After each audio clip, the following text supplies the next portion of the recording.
Om Swastiastu. Terima kasih pada Ibu dosen.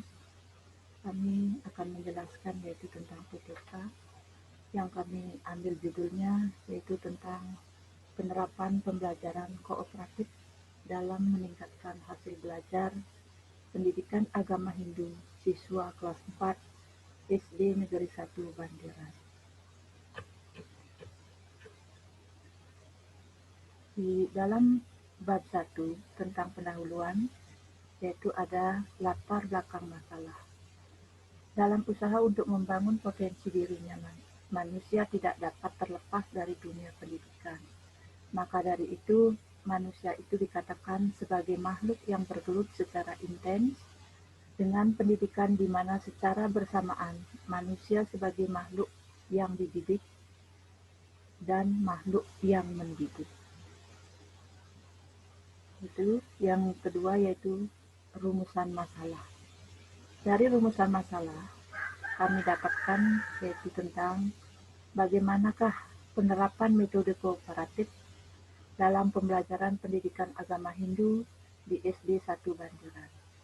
Yang kedua, kendala-kendala apakah yang dihadapi pada penerapan kooperatif dengan meningkatkan hasil belajar dalam pembelajaran pendidikan agama Hindu di SD 1 Negeri Banderan. Dan yang ketiga, bagaimanakah upaya meningkatkan penerapan metode kooperatif dapat meningkatkan hasil belajar dalam pembelajaran pendidikan agama Hindu di SD Negeri 1 Banderan. Yang ketiga yaitu tujuan penelitian. Di sini tujuan penelitiannya yaitu nomor 1, tujuan umum adalah penelitian ini merupakan untuk mengetahui penerapan metode kooperatif dalam pembelajaran pendidikan agama Hindu. Tujuan khususnya yaitu nomor 1, untuk mengetahui penerapan metode kooperatif dalam pembelajaran pendidikan agama Hindu di SD 1 Banderan. Yang kedua, untuk mengetahui kendala-kendala apakah yang dihadapi dalam penerapan metode kooperatif. Yang ketiga, untuk mengetahui upaya meningkatkan penerapan metode kooperatif dapat meningkatkan hasil belajar yaitu bagi pembelajaran pendidikan agama Hindu di SD Negeri 1 Banderan. Itu yang nomor 4 yaitu manfaat penelitian.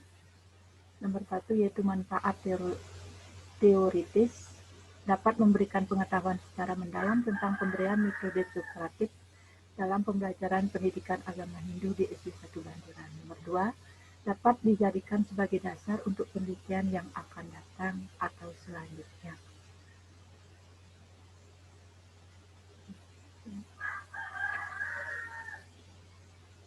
Selanjutkan yaitu nomor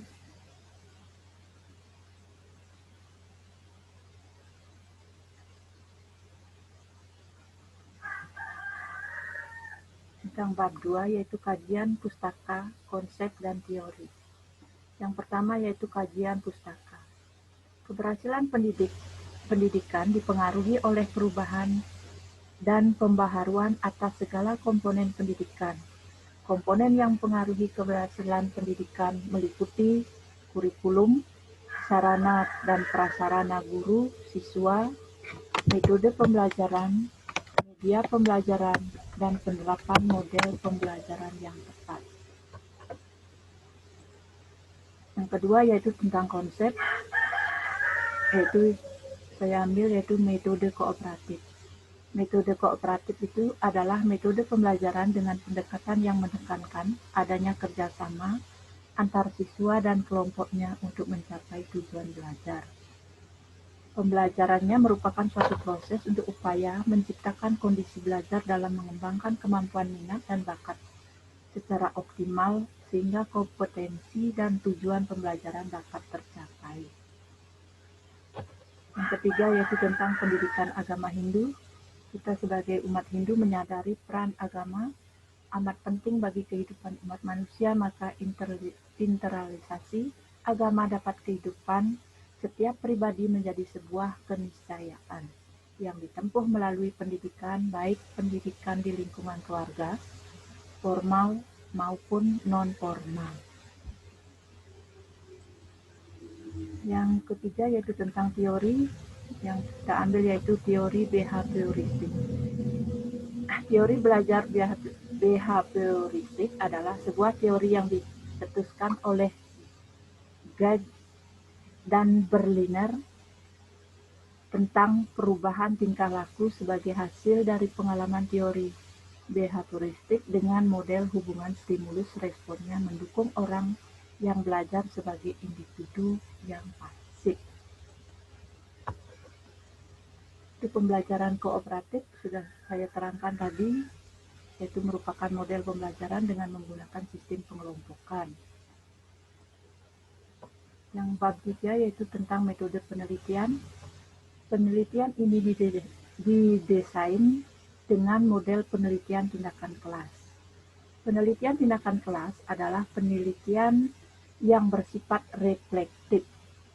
Kegiatan penelitian berangkat dari permasalahan real yang dihadapi oleh guru dalam proses belajar mengajar, kemudian direfleksikan alternatif pemecahan masalahnya dan ditindaklanjuti dengan tindakan-tindakan nyata yang terencana dan terukur. Jenis-jenis pendekatan penelitian. Yang nomor 1 yaitu jenis penelitian. Penelitian ini menggunakan jenis penelitian kualitatif, yakni penelitian yang menggunakan data yang dinyatakan secara verbal dan kualifikasi bersifat teoritis. Dan dalam menguji hipotesis tidak diolah melalui perhitungan matematika dengan berbagai rumus statistika. Pengolahan dilakukan dengan menggunakan pola pikir tertentu menurut logika.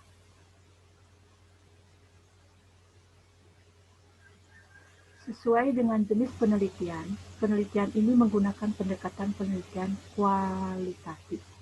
Pendekatan kualitatif sebagai sesuatu pendekatan alternatif agar dapat memahami fenomena sosial menurut apa yang dipikirkan, diyakini, dan dimengerti oleh para pelakunya. Lokasi penelitian yaitu berkaitan dengan penelitian ini berlokasi di SD Negeri 1 Banjiran, Kecamatan Pupuan, Kabupaten Tabanan. Waktu penelitian ini terkait penerapan model pembelajaran kooperatif dilaksanakan selama 4 bulan. Jenis dan sumber data.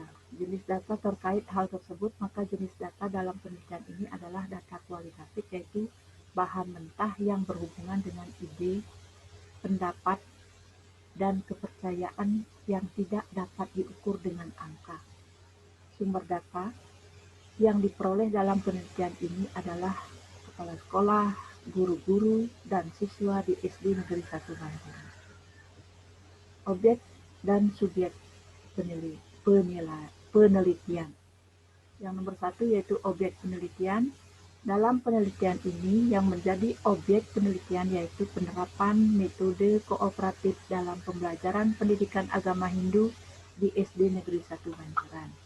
Subjek penelitian terkait dengan hal tersebut, maka yang menjadi subjek penelitian dalam penelitian ini adalah kepala sekolah, guru-guru, siswa, dan dari SD Negeri 1 Banjiran. Teknik penentuan informan, teknik pengumpulan data, teknik analisa data, teknik penyajian hasil analisis data sudah semua tercantum di dalam PPK yang saya buat. Terima kasih. Om Santi Santi Santi Om.